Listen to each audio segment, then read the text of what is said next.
ką tik darėmės kokių gal 4 su virš valandos skambutį onlininį su Evaldu.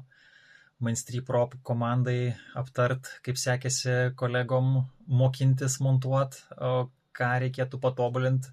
Natūraliai patys procesai pasikoregavo, pavyzdžiui, dėl failų struktūros, dėl katalogų struktūros, apskritai kaip reikėtų montuoti, kad būtų dar našiau. Aišku, pasidalinau, kokie įvyko pokyčiai per paskutinės porą savaičių, kas naujo iš pardavimų pusės.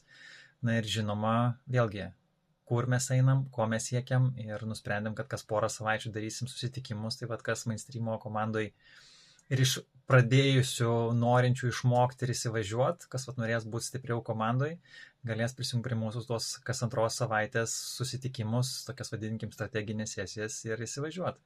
Tai aš Darius, video ambasadorius, linkiu klestėt, būriu komandą ir noriu, kad ir mano klientai klestėtų. Iki.